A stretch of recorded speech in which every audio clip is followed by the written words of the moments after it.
Hey everyone, so today's video we're going to check out Alchemy in Mr. Pandaria Classic. As always, this profession is incredibly strong for basically everything, but particularly for gold making, with a specialization for everyone. So today I will talk you through everything you need to know from the profession perks and gold making, right the way down to specializations and the best things to craft. Spoiler alert, you will absolutely want to be a Jinzu assassin.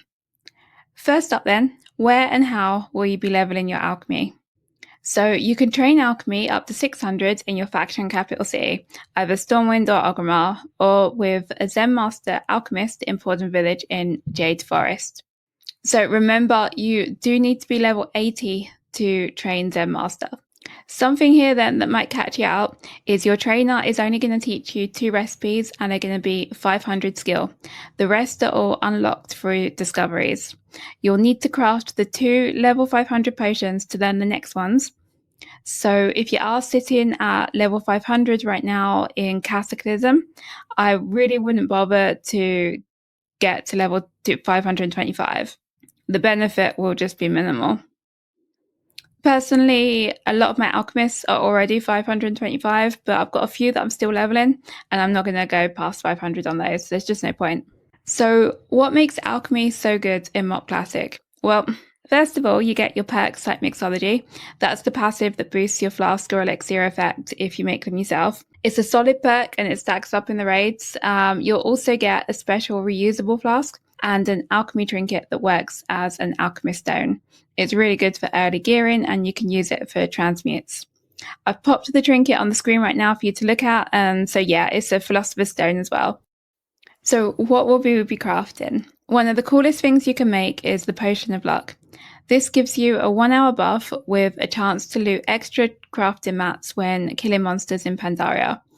It's similar to the Cataclysm's treasure finding potion, and what you get adds up really fast. They do take a few golden lotuses, but if possible, try to get hold of these early while you're still leveling. They drop plundered treasure. There's a whole load of things it can contain. Most specifically, it's going to be things like cloth. I've just put a list on the screen right now.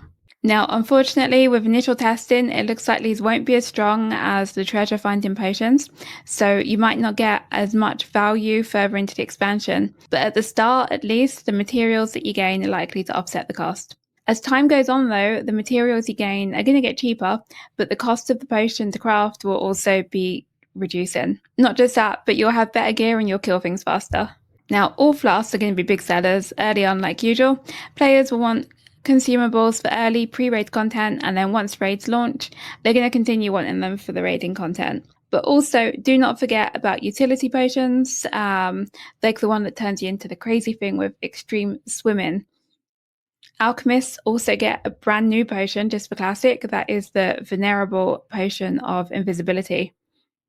Now, in case you were wondering, Venerable means accorded a great deal of respect, especially because of age, wisdom, or character.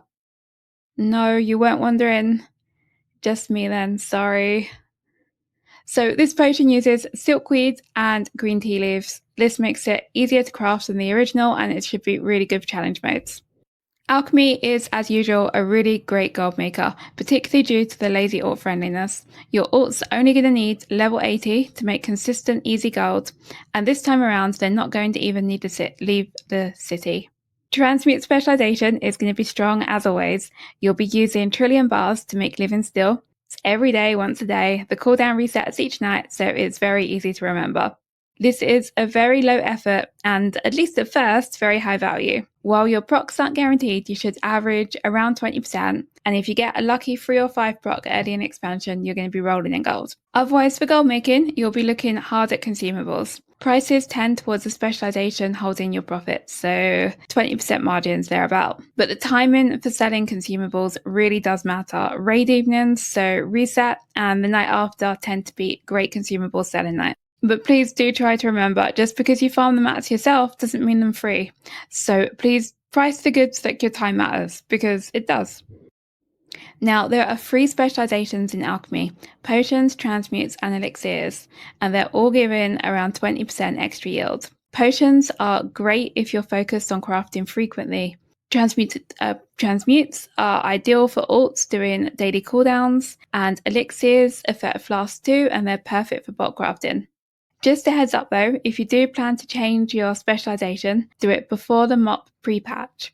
Once that hits, the quests and required materials will change. They're actually changing to MoP materials, so you'll need like living steel for the Transmute Master, which means you just won't be able to complete those in pre-patch. So that's your full breakdown of Alchemy in Mr. Pandaria Classic. It's flexible, profitable, and powerful, especially if you play it smart, or if not smart, then just obsessively. So I hope you found this video useful. Please do take a minute to like and subscribe. I really do appreciate it. Thanks a lot. Bye.